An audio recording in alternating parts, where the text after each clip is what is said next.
Injuries. Tatum out, Sam O out, and Eddie's out. Go ahead. Christian got back-to-back days off yesterday. What was the purpose of that? Just the Monday night game. Just he needed it. As far as Eric Kendricks, are you surprised that he was still, here we are almost December, and he was still available to be picked up? We've been talking with him throughout the year. I know he had other options throughout the year, but the timing was right for him, and we've been wanting him on board, so we were pumped that he wanted to come. Do you bring up the fact that he backed out of a deal with you guys and went to Dallas? Yeah, it was brought up. We're all good. No, we understand it now, and it's you're always frustrated at the time, but I understand why he did it. Go ahead to Sunday in Cleveland. The weather is supposed to be not nice. I remember the last time we played in Cleveland with weather like that. It wasn't a good outcome. Are you adjusting? I'm guessing you're adjusting the game plan for inclement weather, not to mention the Browns' defense. Yeah, both of it. I mean, last time we went, they had a really good defense, and this time they have a really good defense, if not better. The rain wasn't great then. It'll probably be worse now, so we got to be prepared for it. It's like that this time of the year, and hopefully we'll get lucky with weather, but we're assuming the worst. Try to run more, pass more? Can't give you our secrets, but we're going to air it out, throwing it every play. The harder it rains, the more we're going to throw. Brock finished that game with some big passes to BA and Juwan to set up the field goal. So I'm guessing that gives him some confidence going in there, even though the stat line wasn't really pretty. Yeah, definitely. I mean, you don't want to compare other games. Each game's different, but I mean, Brock's played other games in rain, and if it doesn't rain, I still hear it's going to be like 30 miles per hour wind. So they're both probably have a little rain than heavy wind. We'll see which one we get. Probably both. I'm sure you're aware that your teams against defenses led by Schwartz have not fared well.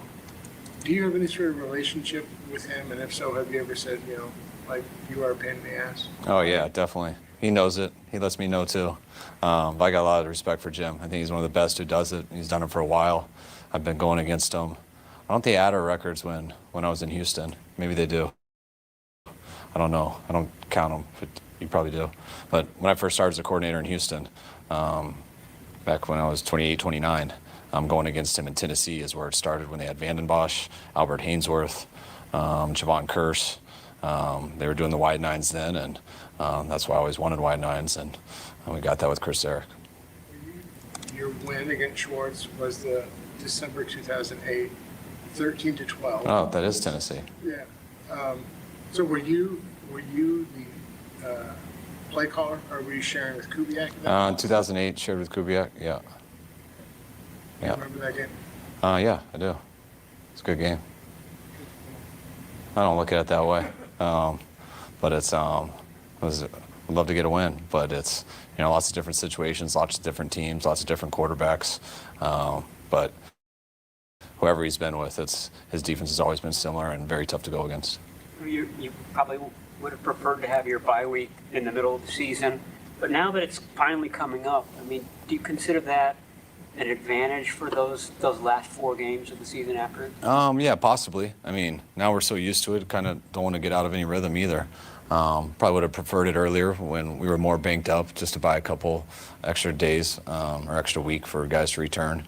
I think we are getting healthier now, but I do think our guys need some rest, just mentally, probably even more than physically, especially on a short week coming off that Monday night deal. I think the reason guys are riding high because they know after this game, regardless of what happens, they're going to get about 5 days off, and some of the guys deserve, and hopefully that helps us mentally and physically, and we can come back and make a run at this. Do you sense that you and your staff emphasizes sleep more now than maybe when you got into the league in Tampa? Definitely more than when we got into the league. No one talked about it back then for anybody. I started hearing about it more. I want to say when I was in Cleveland was the first time I was on a team that someone came in and presented all that stuff to us, and the doctors told us how much smarter we'd be with 10 hours of sleep a night. It's like, yes, but we have too much to do for that. But then it kind of just stressed you out because you realize how you're not getting that sleep and it does. But being more aware of that, changing schedules up, try to tinker with it each year, but it's definitely something that science is accurate on. It's important. Judge Ricky off of his stats in the last couple of weeks he's been back. How has he looked, from your vantage point, and trying to get him back up to? He had a great start to the year and kind of had to, set back with that injury. How he got back up? Yeah, I watch how guys move, how they block, how they execute their routes, how they beat man coverage, how long it takes to get their spots and zones, and I see zero difference with Ricky now into his 3 games. It's one of the, I think, the things you didn't have to worry about as much with receivers, but now in the day of age of everyone talking about stats and fantasy stuff 7 days a week, 24 hours a day, it does put pressure on those guys a lot. I used to hear it from people's uncles when I came out of the game. Walked out of a stadium, hearing how I messed up their fantasy game, not getting their nephew the ball and stuff like that. But now I know just that stuff's so talked about and everything. But KB went for 150 2 weeks in a row. And I think KB's played the same each week. Sometimes that stuff's out of receivers' hands. Sometimes it's just unbelievable some of the opportunities they get and what they do in them. But usually it's where the zones are going and the opportunities they get just based off of coverage. Is he getting more attention from defenses? No, not at all. I know you touched on this before, talking about guys needing a rest. Coming out of this break, you have 3 of 4 with teams that are playoff level. Is it kind of maybe serendipitous that you're getting this break right before you have to go through this gauntlet to make a run and secure a playoff spot? It could be. It all depends when you play them. A team can look one way one week and they can lose a couple guys on a Sunday and they're a totally different team that next week. So, when you come out, we had a last place schedule this year, which could be a really good schedule. And then all of a sudden by a certain time of the year, it looks like a tough schedule because teams are just different than they were the year before. And that does change week to week. You look at like a team like the Cowboys now, and I feel like they've got like 5 different players on defense watching them last night than they did a month ago, stuff like that. So teams change week to week based off injuries, things that happen. So that's why I rarely look very far ahead. That's why I'm not even sure who we got yet until we come back from the bye week. Thank you.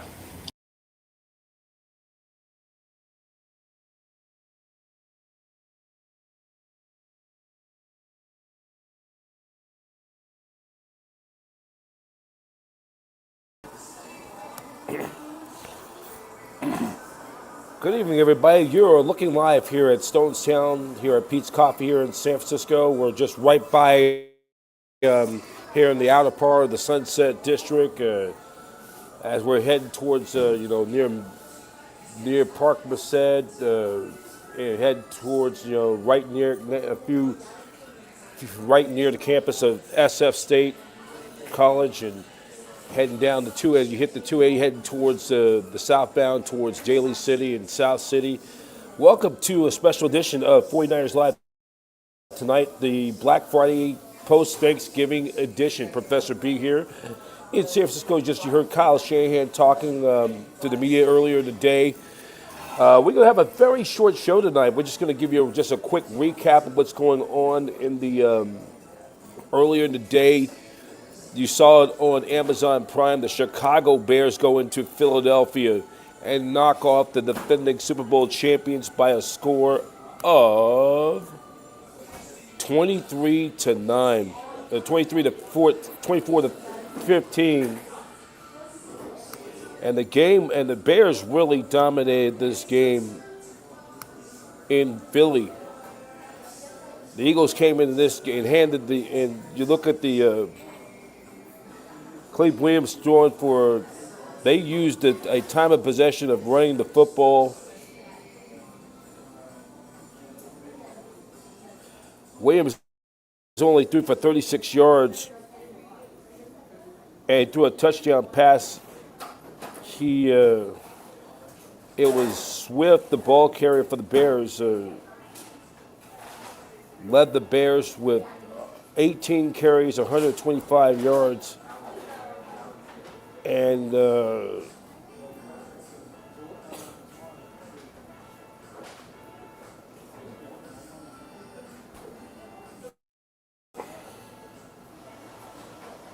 and they just dominated the game. Jalen Hurts throwing for only 34 yards. Shaquan Barkley held to only 56 yards rushing in the contest. Looking at the stats of the game,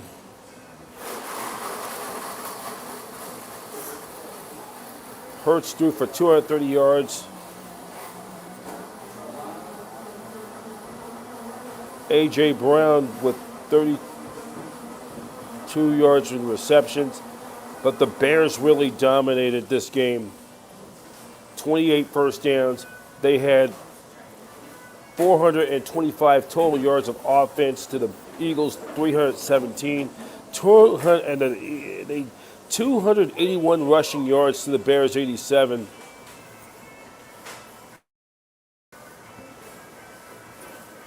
And this is a big win for the Chicago Bears. Big win on Black Friday as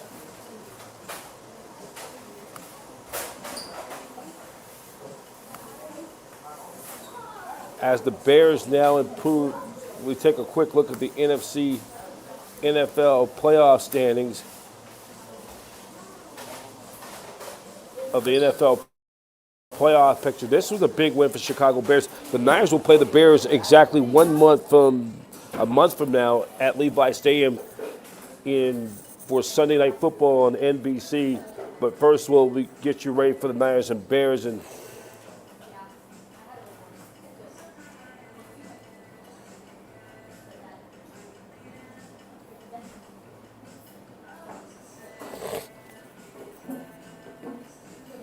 so taking a look at the standings.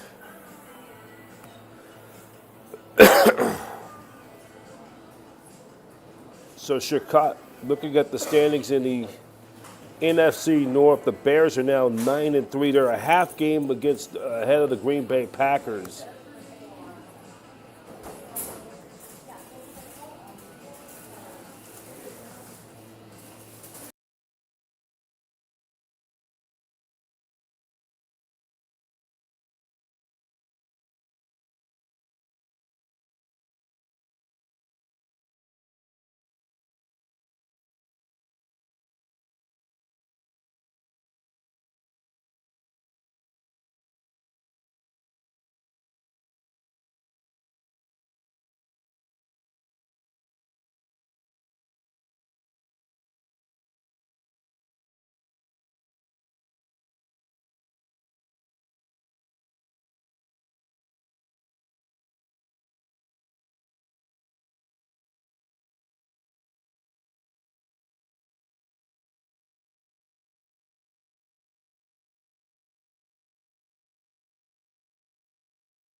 So we're going to take this quick timeout, and when we come back, we're going to show you some highlights from high school city section football championship. It was the Turkey Bowl between the George Washington Eagles and the defending city section and state champion Balboa Buccaneers. We'll give you some highlights of that, and and so much more when we continue. Professor B here at Stonestown, San Francisco. Professor B on Niners Radio 49. We'll be right back.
We continue on 49ers. Oh, wrong one.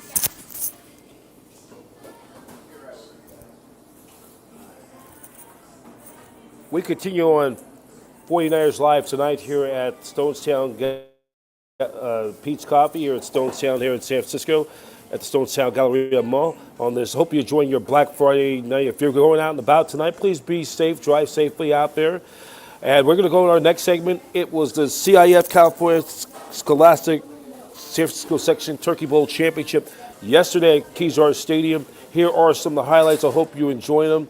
We'll show you highlights of the Washington Eagles Galileo Turkey Bowl game and the highlights of the girls varsity flag football championships held yesterday at Kezar Stadium, the old original home of the 49ers from 1946 to 1970. Hope you enjoyed this segment, which begins right now.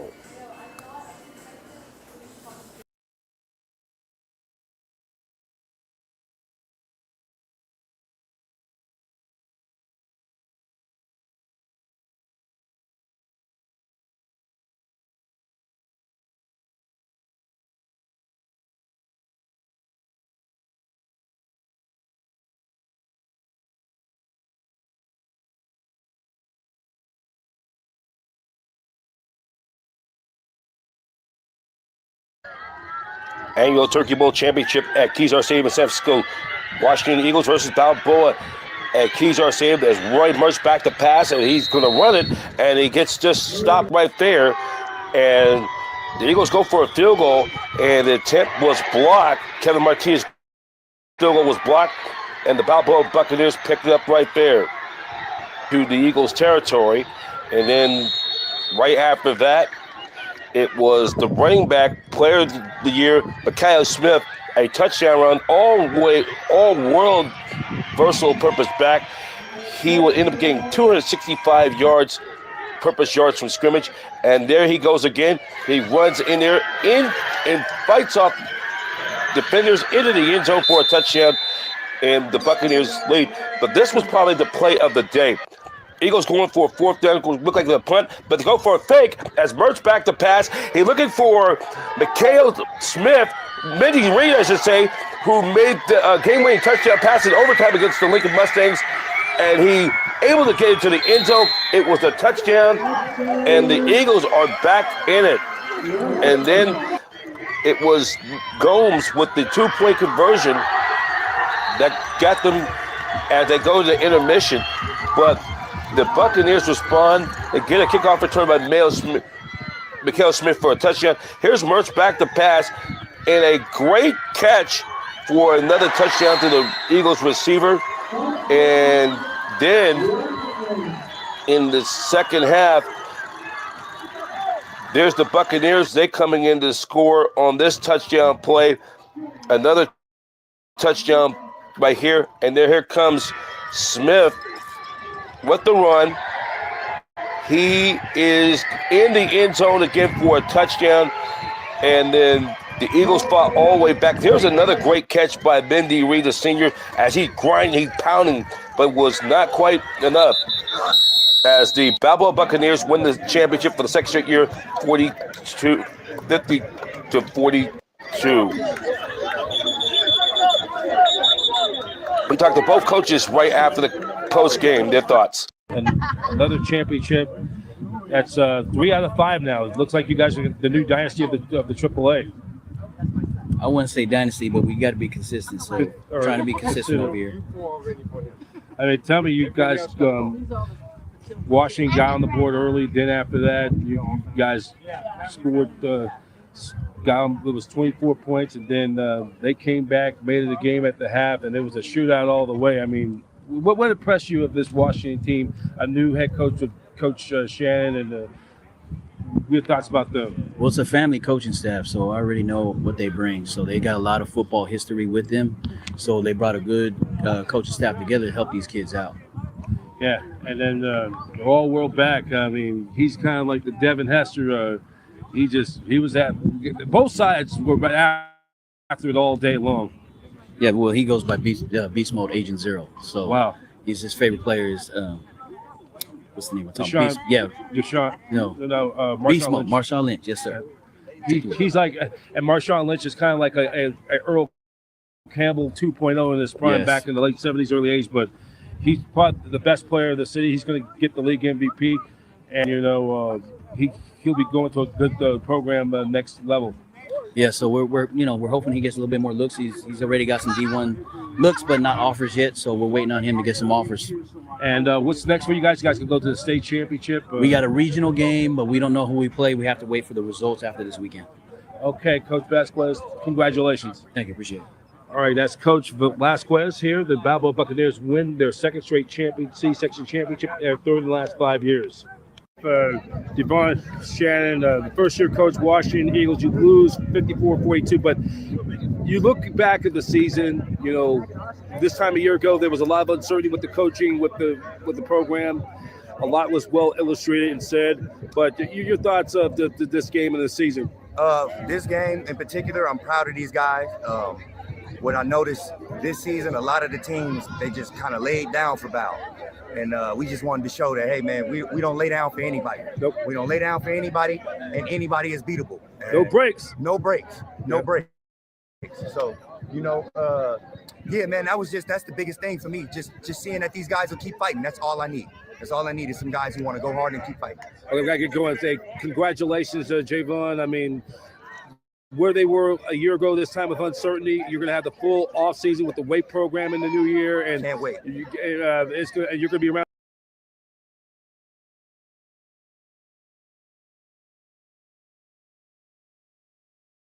Defeated Galileo in to win their first ever flag football city section championship. They win by a score of 20-0.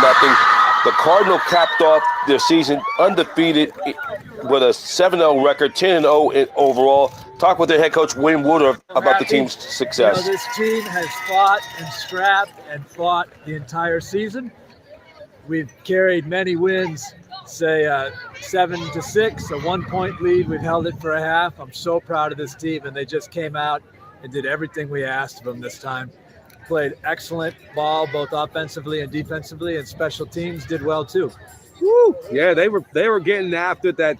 That one girl got that pick six for a touchdown. I mean, Yep. hey, I think if John Lynch or Robert Saleh, the 49ers, or Kyle Shanahan seeing this, they can sign her up. They need some depth on that defense right now. Right. I got a couple of defensive players for it. Yeah, we were worried about that short pass out to the side. We drilled that all week, and it paid off. We got that pick. All right. Congratulations. Thank you.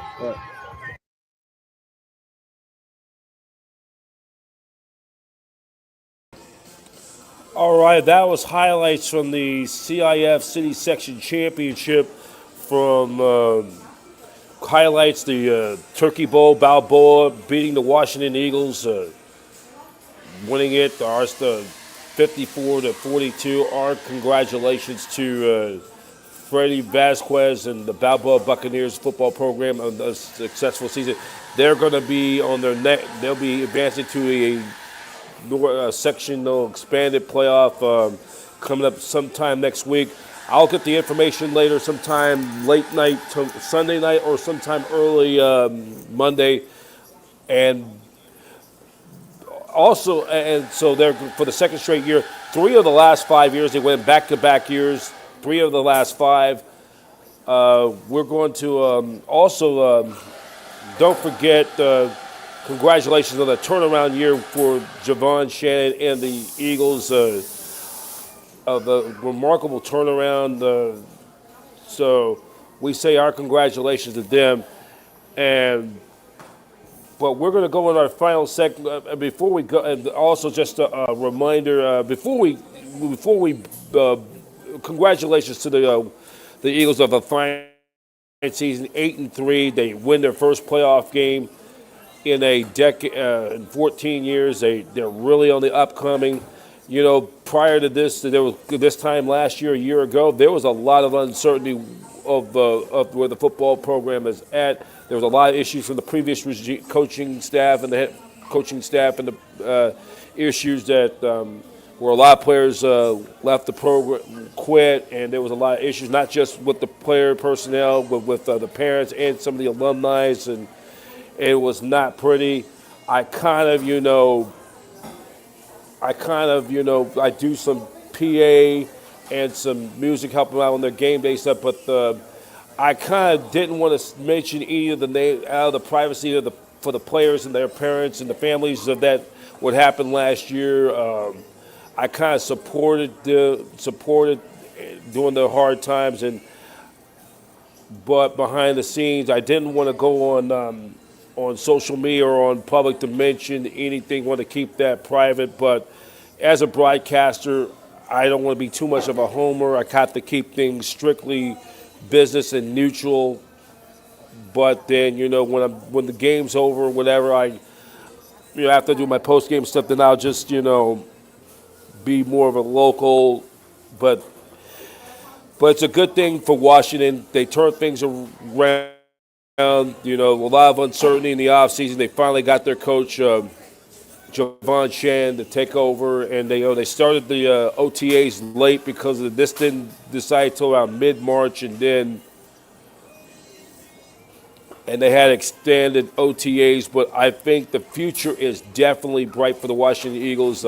Like I said, they only had just one winning season in the previous 14 years. In fact, once in the last 14 prior to this year, and 5 of the previous 21 seasons since the Damon Keys era ended after after they won their 4th Turkey Bowl title in 7 years, and then Rick Stevens took over, the associate head coach took over the full-time gig in 2004. They had an undefeated season in 2004. Unfortunately, they were upset by the Balboa in the playoffs, and then they went on a 2-year hiatus.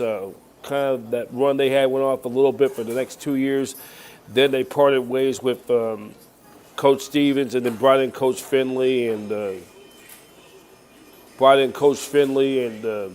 hired a new and Coach Roy.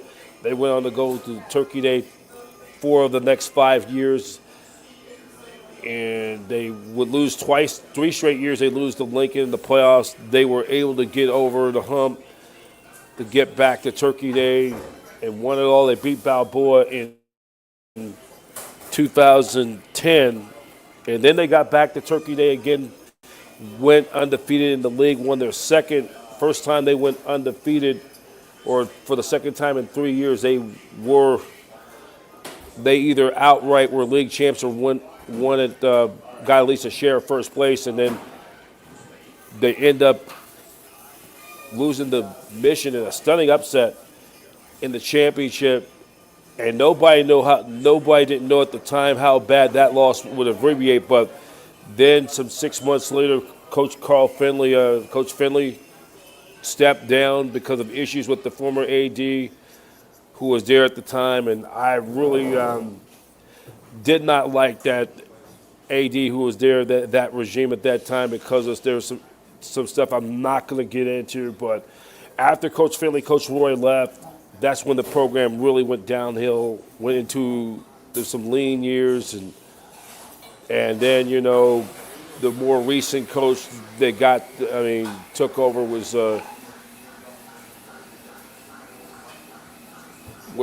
Coach Michael Gateman Ramos, took over in 2019, and then, they didn't have a season and they didn't have a season in 2020 because of the pandemic COVID year. It was a lost year. This time 5 years ago, it was considered a lost year. And then in 21, they almost made the playoffs in 21. 3 years ago, when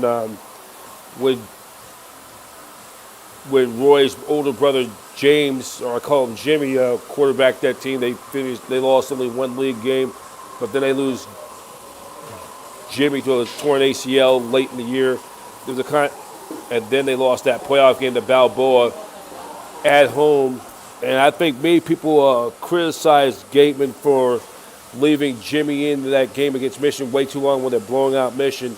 And people probably said, and I think that loss and then losing to Balboa in that playoff game, that's when things really was the mark to the beginning of his tenure, things went downhill during his tenure, because after that, they had 2 straight years of never winning more than 3 games. And then issues started to come up with players quitting the team, and it was not a pretty sight. But then they were able to, hire, Jimmy, Javon Shannon, a new coaching staff. And then, I've got some good news early in the day. I'm hearing that they're going to have another alumni weekend sometime next summer around August and 26. And we're going to be doing some inside stories of these things as we continue to build Niners Radio 49, part of the Satellite Digital Media Sports Network, or news network. Continue to build from this. So congratulations to the Buccaneers and to the Eagles for getting to Turkey Bowl. For the Eagles, it was their finest season in 14 years, and they're going to be contending in the near future. And, once they keep on building, get some good players come up there, the reports are good that kids want to come out there and play football to a great, proud tradition. So let's finally get to our weather report for the weather forecast for this Sunday against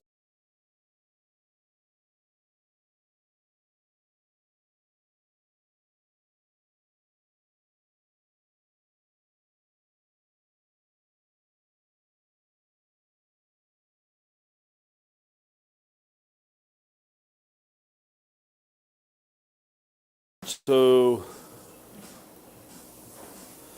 just a reminder, the 49ers will take on the Cleveland Browns at Huntington Bank Field in Cleveland. The kickoff time this Sunday is at 10 a.m. Pacific. The game will be on CBS. They're part of the CBS doubleheader for the first window. They will play on CBS for the first window on this Sunday.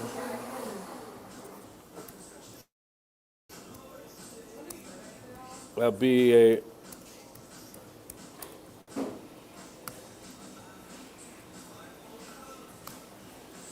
and let me just,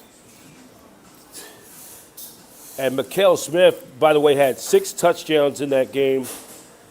They had 15 touchdowns, 45 yards and penalties, 8 turnovers, a 210-minute game. That may be the longest all time.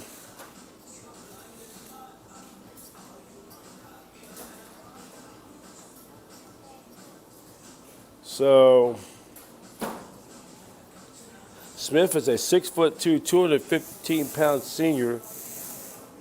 He had a 31-yard, 23-yard, 3-16. He had a kickoff return, 77 yards for a touchdown.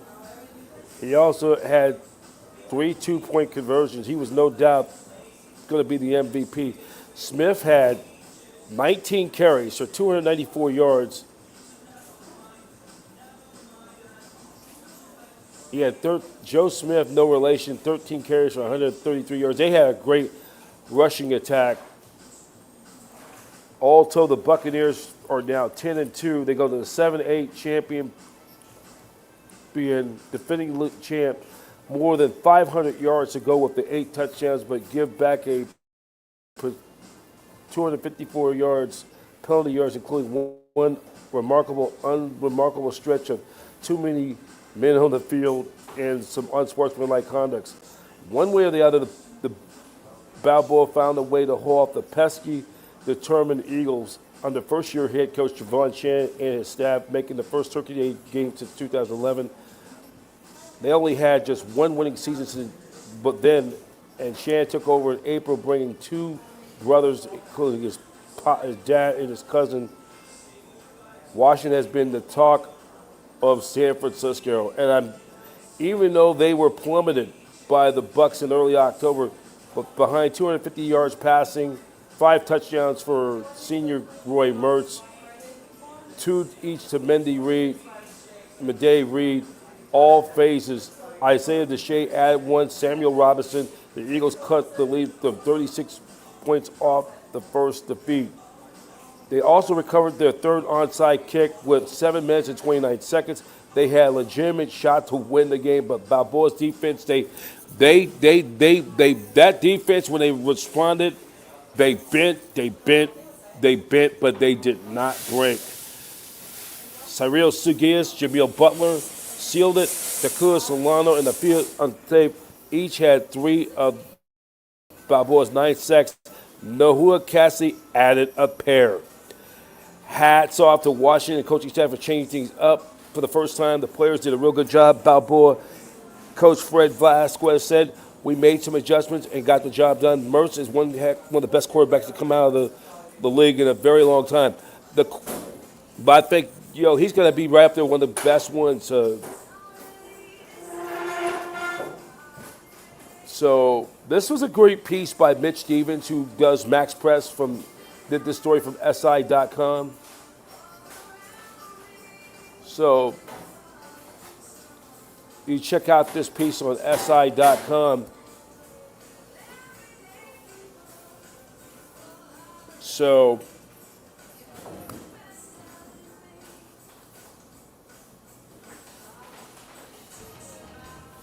just a reminder, tomorrow will be, on Sunday, the Niners will take on the Cleveland Browns. And they will play it will be a doubleheader weekend.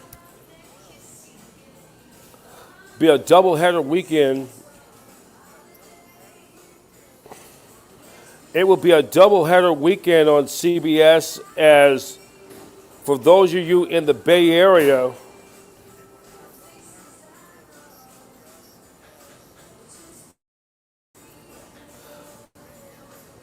they'll play the first game. It will be a doubleheader as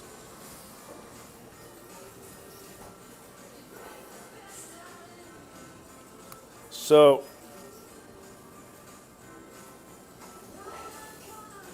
we look at the 5:06 window. They will start off it'll be the Niners and the Browns. It will be Kevin Harlan and Trent Green with the call that first game, and that will be at 10 a.m. You took a look at the map. They'll get the first game at 10 a.m. our time in the Bay Area. Then stay with us for the second game of the doubleheader. It'll be the Raiders versus the Chargers. That's the late game on CBS, while the rest of the country will get the Bills and the Steelers with Jim Nantz and Tony Romo. those of you in the Bay Area will get the Raiders and Chargers. And former head coach Jim Harbaugh. It'll be Andrew Carthlon, Charles Davis, and James McCourty with the call. And then all of you on Fox on Sunday in the Bay Area, it will be regional coverage. It will be the Niners will be watching the scoreboard on the Seahawks Vikings game in Seattle. It will be Joe Davis and Greg Olson with the call on Sunday up in Seattle, up at Lumen Field. You can catch that game on Fox too. And then a reminder, and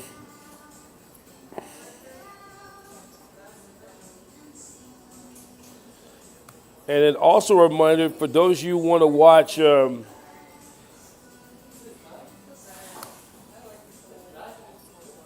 then also a reminder 49ers Live will air on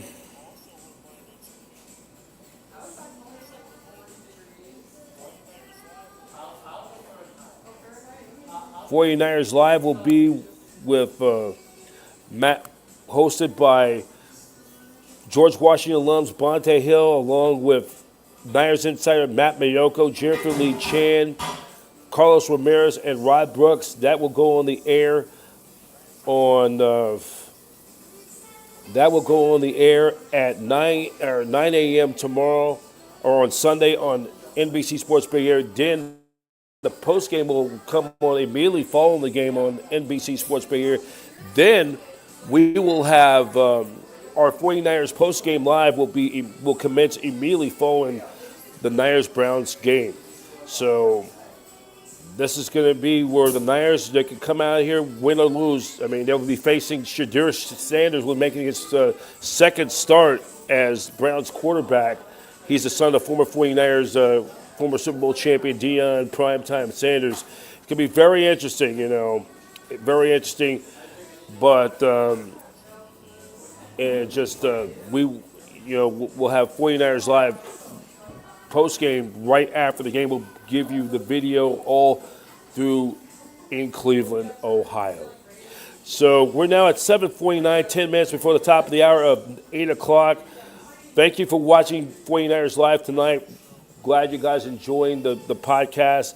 Please click the subscribers. If you missed the highlights of Turkey Bowl, please check it out again. And the latest on the 49ers, go to 49ers.com and Niners Radio 49, youtube.com/@Niners Radio 49. That's it for now. I'm Professor B signing off in so long. Thank you for watching 49ers Live tonight on Niners Radio 49. This special edition of 49ers Live tonight, the Black Friday edition, is exclusive presentation of Satellite Digital Media News Network, where every team has a fan and every fan has a voice. The network, home of champions. Wish all of you and your family a belated happy Thanksgiving and Black Friday. If you're out there, plans to go out tonight, enjoy a movie or something, please be safe. And I will talk to you on Sunday for the post game. We will have Niners Radio 49, a couple of updates I'll post up throughout the day on Saturday. So we'll have a little update, and hope you guys enjoy this tonight. And wishing you all a happy Thanksgiving. And congratulations again to the Balboa Buccaneers and winning the City Section Championship for football, and the George Washington Eagles, a turnaround season. That there's going to be bigger and better, greener pastures for that program in the near distant future.